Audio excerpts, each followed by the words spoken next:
All right, so let's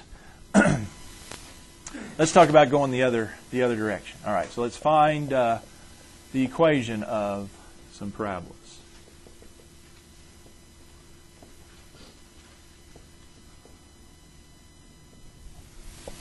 Number one, just make it real nice and easy. Find an equation of a parabola with vertex,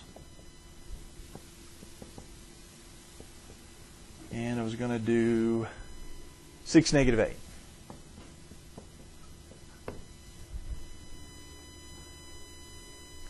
Well, this is an easy little problem if you know, of course, what you're doing. And hopefully we know a little bit of what we're doing here. Well, we have two forms. We've been talking about the just the regular form here for a while, but wouldn't it be easier here to do a vertex form, or the book calls it standard form, but couldn't we get a nice little standard form equation out of this? Yeah, if I use my vertex form, I could say f of x, talking about a times x minus h squared plus k, because to get an equation of this sort, basically what you need to know is you need h and k. A, well, we'll talk about a in a second, but haven't I been provided basically the information here that I need to make this equation? Where do these go? Well, if it's the vertex, isn't that h and that's k? This is h, that's k. Yeah, so I can plug that right in. So f of x equals a times x minus 6 squared, don't forget the squared, minus, 8. K is -8. Now, the only other issue is the a, but if I just say a is 1, or just wipe a out there, wouldn't that satisfy this? Just say a is 1, that would satisfy this. That's an equation that has of a parabola that has vertex 6, -8 in it.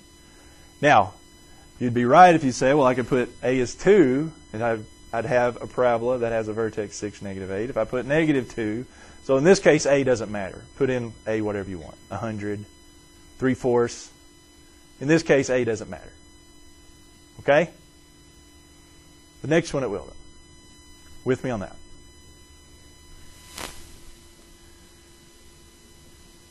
A can be any number. There's really not any other information to go off of. Just we have the vertex. Okay? All right. Number 2, though. What if I wanted to find the equation of the parabola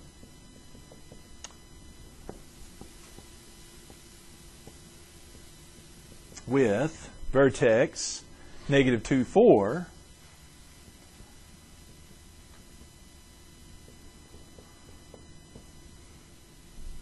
that goes through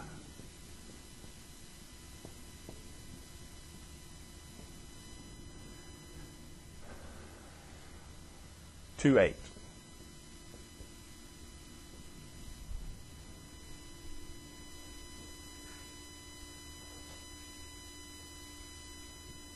Well, same drill.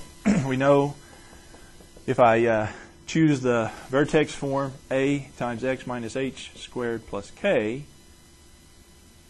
the information given, well, I'm given the h and the k, aren't I? H is -2, k is +4. So what does that mean to my equation? Well, it's going to be a times x. This does mean do the opposite of h, so what's after x? If h is -2, then it'd be x plus 2, wouldn't it? Yeah, you got to do the opposite sign. Squared, don't forget the squared. And then the k, well, the k stays +4. With me on that so far? Okay, well, here's the change from the number 1, because now I can't just say a is anything, because I've got to go through a specific point, 2, 8. So I'm actually going to have to go through the process here of finding out the specific a that I do need. Or it's not too bad, not unlike what we did with equations of lines. This is an x comma y which in this case, I don't have y. In place of y, I have f of x. So this is the x, this is the f of x. Yeah. I can plug in those two quantities appropriately there and find, should help me find out what, what my a is going to have to be. With me? So x is going to be 2, the f of x is going to be 8. Won't that allow me to isolate, find out what a is? 8 equals, well, I have a times, that would be, what, 4 squared, 16? Just kind of unravel it there. Subtract the 4. So it would be 4 equals a times 16, or 16a. So just divide by 16. So a is 4 divided by 16, which reduces to be 1/4. There you go. So now we know what a is. A is 1/4. F of x would be equal to, the a is 1/4, x plus 2 squared plus 4. Final answer.